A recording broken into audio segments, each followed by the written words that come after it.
What's up, guys and gals? My name is Splattercat, and this week on Weekly Indie Newcomer, we're going to be taking a look at Factorio, a factory building simulator by an unnamed developer, in which you decide to set up all kinds of construction lines. There's binary switch logic. This is a really fun game if you're into anything engineering, or if you ever fantasized about running your own factory. We're going to jump straight on in so that you can look at the gameplay, because honestly, there are a lot of things to get done before this game gets interesting, so let's hit play. There is a campaign that you can peruse if you're interested. It functions as a little bit of a tutorial and lets you get straight on into the game if you wanted to. Instead, I'm going to generate my own custom map. As you can see, there are tons of bumps and hooks and knobs to fiddle with, turnstiles, everything else that you could ever desire. You can really tailor your experience the way you want it to be. If I had to describe this game, I would say it's a little bit like Minecraft in that it's about gathering resources and acquiring things, but then it's also about production. So if you were into Tech It or into Feed the Beast, this is going to be a game that you really want to pay attention to. Let's go ahead and generate our map, since it sometimes takes a little bit. And here it is. I'm going to tab on out of the tutorial since I know how to play the game. And this is the way you're going to be seeing the game from here on out. If you took Feed the Beast and mixed it a little bit with like a top-down shooter like, oh, I don't even know, like Smash TV, and then also mixed in a little bit of Diablo, that might be where you land with a game like Factorio. So as you can see, zooming on out, this is the map we're going to be dealing with. If we go towards the edges, the map will continuously expand, so the world is endless. It just keeps on going, and later on in the game, you can build railways to get in between locations. For now, what we need to track down is coal, so there's a little bit right there. And then there's also a little bit over here. Let me give you a look at the map. We also have a resource map that'll allow us to look around. This is going to be like Badlands types areas. I think the black stuff right there may be... oh, I don't even know. I think it's just the color of the topography, to be honest. We also need water so that we can create steam engines to give ourselves electricity. That's right, everything needs to be powered. But what do we want to do for right now? Well, in the beginning, we got to do everything with hand tools. So let's get back to it. We're going to hit the E key. And that's going to take us to our esteemed crafting menu, named so because it has an abundance of steam items in it. But what we want to do first is we're going to make 2 iron axes. It enters into the video gaming population pretty much similarly to every other resource gathering game. You start out with a pickaxe and a little bit of time on your hands. So let's get ourselves some coal up out of the ground. And as you can see, we're getting +1 coal each time we do this. If you take a look at the UI, at the bottom we've got our tool belt. There's nothing in it right now, but in the future there will be. There will be machines, there will be all kinds of automated foundries and everything else you could ever imagine. At the bottom right hand corner of the screen, we've got our pickaxe, whatever's in our hand, we've got our armor, we've got our weapon belt, which we can keep 3 weapons on. At the moment we've got what looks like a terrifying 9mm, some kind of 1911 Browning variant or something, and the clips to go along with it. Those will be good for defending ourselves if the enemy decides to show up. Unfortunately, within the breadth of this episode, I don't know if enemies are going to show up by the time we get our way through this, but I'll try and show you what happens later on in the game as I do my pros and cons. I don't know how that's going to work out. The enemy gives you a couple of weeks to really get established before they start hitting you, so the game does have tower defense elements. You will be putting up all kinds of towers, machine gun turrets, everything that perforates and punctures the enemy and causes them a great deal of pain just to keep them up out of your backyard, because honestly, we don't want these giant Starship Trooper-esque bugs eating us. They've got like acidic asses, they shoot nasty globs of grossness at you.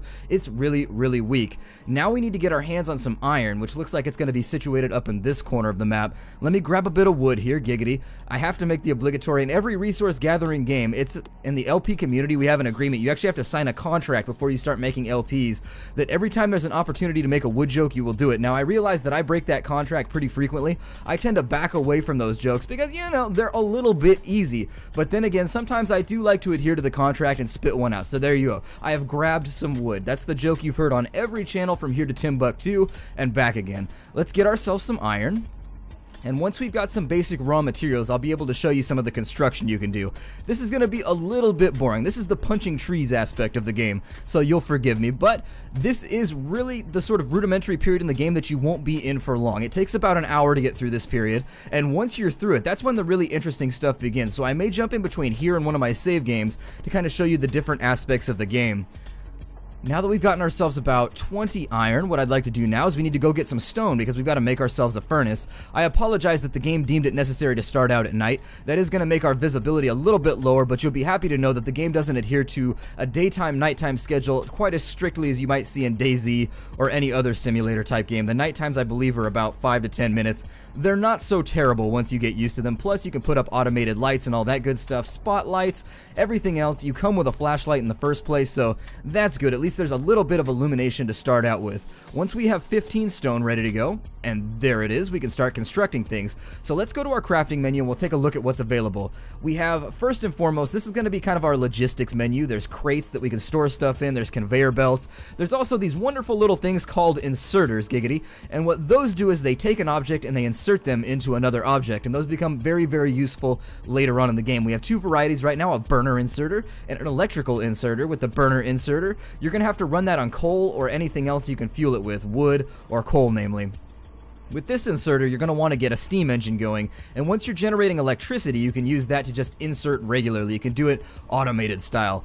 Now then, we need to make ourselves some furnaces, so I'm going to build myself 3 furnaces right now, and as you can see, you just click those and it makes them. Now, if there was preliminary objects, so if we have a look at the electronic circuit right here, it'll say that the total raw materials down at the bottom that you need are 1 iron plate, 1.5 copper plates, but then the refined materials you need are copper plates and copper cables. So if there's anything preliminary, it just tabs it up and does the raw materials. You do have to craft those first, but let's say if I click the electronic circuit, if I had all of the stuff that I needed to make it, it would automatically craft everything, so I don't have to go and make the copper cables first. I don't have to make the iron, well, I do have to smelt the iron plates first, but as long as you have the raw copper bars and the raw iron bars, you're good to go.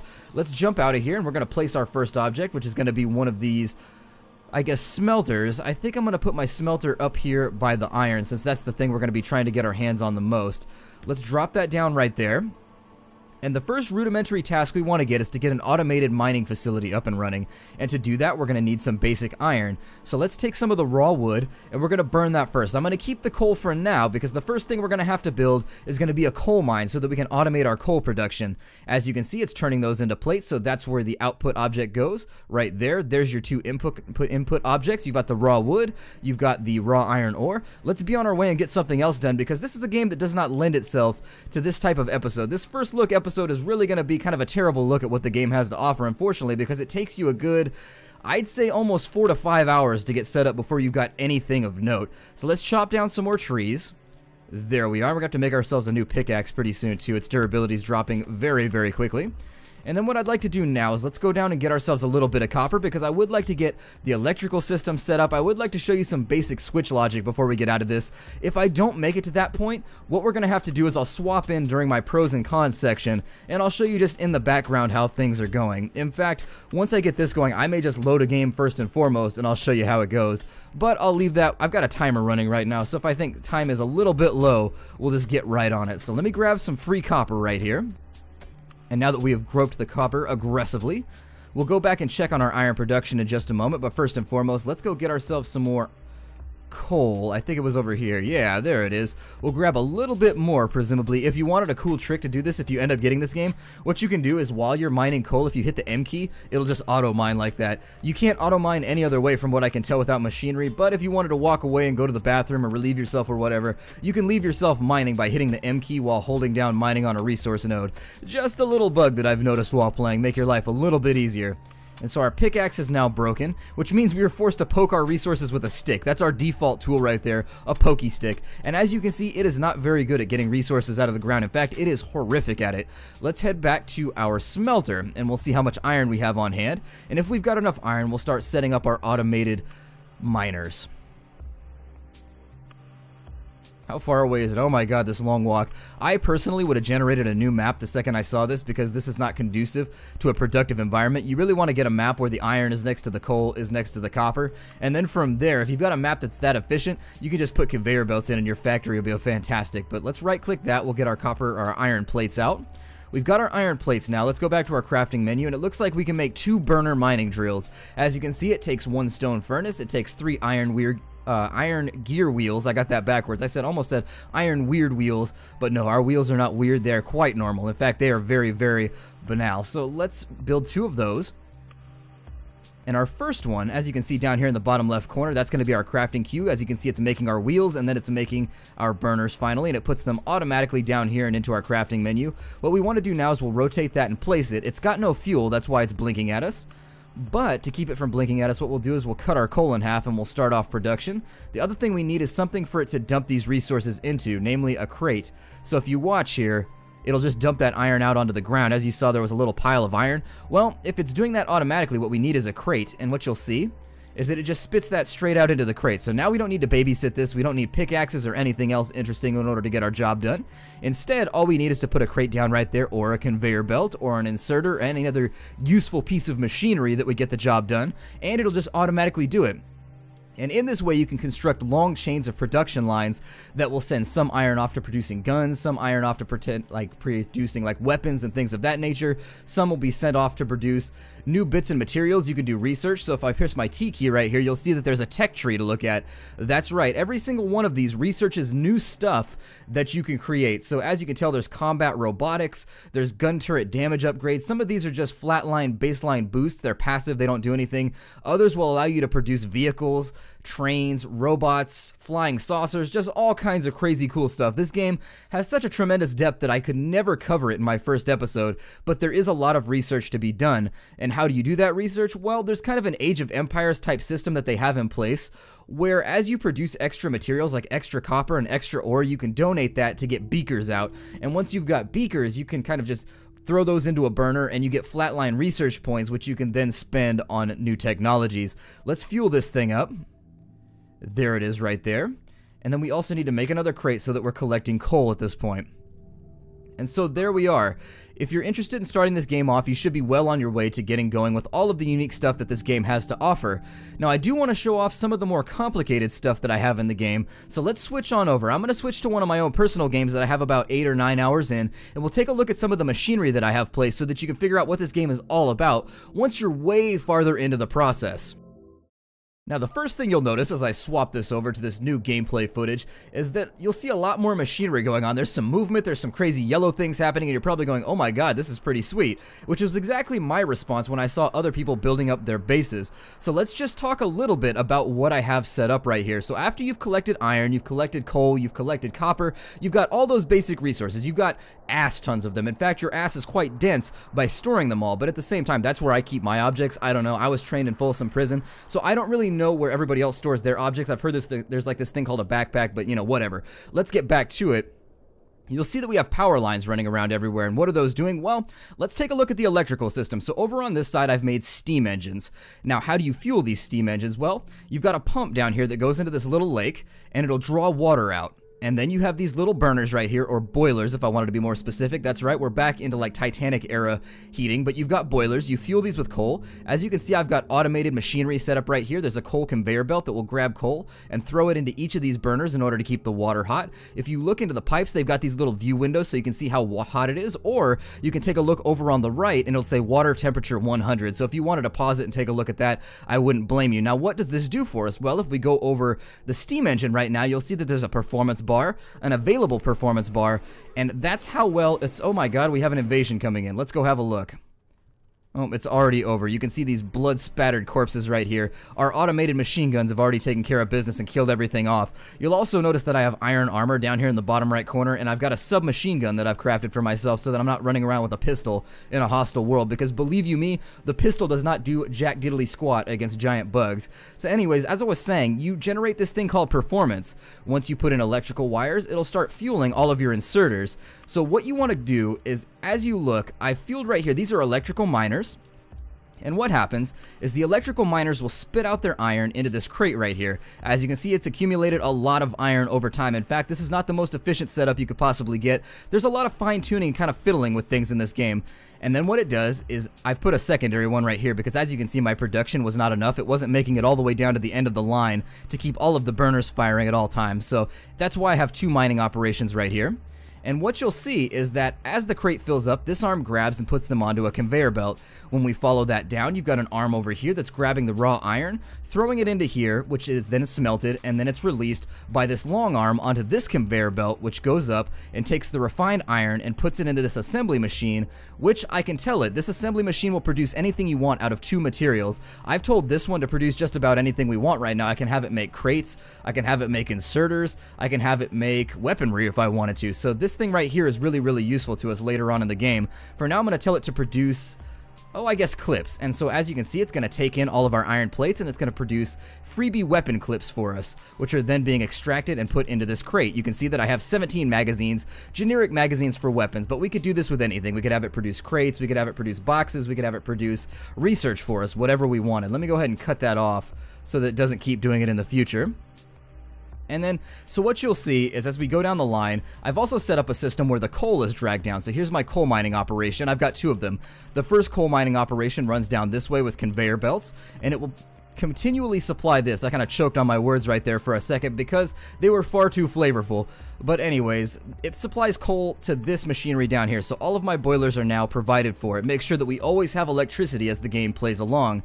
This belt right here supplies all the iron. And so this one right here supplies coal to our production line. So you can see it's going to be pulling from there and putting into there, pulling from there and putting into there, so that our smelters always have the objects that they need in order to get the job done. If you wanted to take a look at the research system, what we need for that is this little globe right here. It looks kind of like the Epcot Center. But anyways, if we right click that, it's going to show us how much research we have. I've donated 20, it looks like. I've donated 20 science pack 1s, and if I wanted to produce some kind of research, I would press the T key and I would just pick one from out of here. I've gotten some things done. We can do our insert or stack sizes, which the inserters as they stand in their default will only hold 5 objects at once. So if they move 5 objects, let's say, I've got to kind of give you a little bit of background, it will only move 5 iron from here to here, or 5 objects from the coal to here before it stops. Now it will continuously output to this location as much as it wants, but the game does have a little bit of a complicated element in that it's going to take you a while to get used to how everything works. This isn't the most complicated base I've ever built. This is about the second most complicated, and this is about 3 to 4 hours in, so there is some dedicated time you're going to have to dedicate in order to get things set up. This is not going to be a game that appeals to everybody. This is a game that appeals to people who really sort of want to have a game that tests your intellectualism, and you really want to struggle with kind of the binary logic, you want to struggle with switch logic, you want to struggle with rudimentary electrical engineering, you want to play around with all of those little subjects that some people are going to find boring, because combat is not the central focus of this game. In fact, construction and production lines are going to be 100% of the way you spend your time in this game. You're going to be building, once we expand the map out, you're going to need to find new resource locations that are really, really far away, and then you're going to have to make railway lines, and you're going to have to defend those railway lines as they transport objects in between locations. So you might have a location that's all about building iron stuff, and then it takes it to another location which is all about production. You're going to become more and more specialized as you play through the game. I realize this has been a little bit short, but this is a difficult game for me to do a preliminary look at, because simply put, it's like doing a review of Feed the Beast. There's just so much beneath the hood that is so difficult to talk about that really you have to leave this one up to players, where I bet with 20 episodes I couldn't show you everything there is to see about this game. As you can see right here, you can set up all of this automated construction. I haven't got around to producing anything with my copper over here, but you'll see that the system is basically identical to what I have running on this side. Essentially what I do is you have your raw material, your raw coal, which then outputs to a box. Once you've got that box full of the raw material, I've got this long arm right here that allows me to jump over my own conveyor belt and go to another conveyor belt, which takes the output project to another project location. And that's basically the way that I've run all of my factories thus far. It is rudimentary, it does get the job done, and it is efficient, but you are going to have to swap it up in the later game. Things are going to change a bit. Now, if you wanted to see what the enemies look like, let's head on down to the south, and as we zoom out, it's not on our map right now, but there are enemy bases. There's like these little Zerg bases around that you have to wipe out in order to get access to certain locations. It's going to take us a bit of walk to get there, but if you look at our map, at the bottom left, or now it's kind of approaching the center, we've got that red splotch right there. Those are the buggies. Let's get down in here and I'll show you how the combat functions. We're probably gonna die, but that's okay because I was about to move to the pros and cons section anyways, and I feel like highlighting the way combat works is a good thing to do right now. They're now onto me, and so let's start firing on them, and as you can see, they can take a bit of punishment. This is my health bar down here. We are running out of ammunition and kiting backwards, and we've wiped out a bunch of the bugs. Now, as you can see, they've already regrown from these little hives. I can't beat these hives with my own machine gun. It's just not going to work that way. My machine gun is too weak. My boomstick o'death is just not potent enough. You can mouse over enemies to target them specifically, and holding down the space bar is how you fire your gun. It does use an auto-target system, which can be a little bit difficult to navigate sometimes, but if at any point you're fighting enemies like on your own manually like this, you've probably done something wrong, because you really want all of your combat to be done by drones, machines, and other objects. I'm going to go in here and I'm just going to show you how beefy their base is. It's very difficult to knock out. I think I might be giving the wrong impression here by killing bugs in the normal sense, but they've got defenses, and as you can see, they hurt you a lot. So killing these things is a task to undertake. We're going to exit on out of here, and let's do our pros and cons. With regards to the pros and cons for Factorio, I think it's going to be a pretty short list because I do like this game, and admittedly I'm very biased because when you make it onto Weekly Indie Newcomer, it means that I like your game already. In the pros column, I'm going to say that there's a lot of content here. There's a lot of things to be checked out, there's a lot of things to learn, and this is a very unique game. It's very rare that there's a game out there that tests your binary switch logic, that tests your ability to set up rudimentary logical systems, and I think the uniqueness of the setting is a huge pro for this game, and it's going to be something that engineers are going to enjoy. Anybody that enjoys erector sets or playing with Legos or any other type of construction is probably going to get a lot of enjoyment out of this game. If you've completely and totally tapped out Feed the Beast and you're looking for something new, this is where I would head next. In the cons section, that goes along, there's a lot of stuff to learn. With regards to cons, I would say that the one con that this game has is that there is a learning curve that you are going to be subject to. Just like with Feed the Beast, there's going to be that first couple days where you're constantly messing stuff up, you're trying to figure things out, and there is an extensive wiki to kind of diminish that process, but at the same time, you're going to be doing a lot of experimentation. You're going to be frustrated when things don't work the way you want them to, because under the hood, there's a lot of things that you just kind of have to learn. For example, like inserters will only put 5 raw materials inside a smelter. Like, that's one of those things that you're like, why is this not working? I can't understand it. Or like when your steam machines randomly just kick out on you and you can't figure why. Well, sometimes things just randomly stop working, and then you've got to sit there and you've got to kind of toy with the process and remove a part until things start working. You got to do a little bit of deductive reasoning, and so I think that some people will be frustrated by this process, and in that case, I'd wait until the wiki is a little more fleshed out before you try the game out.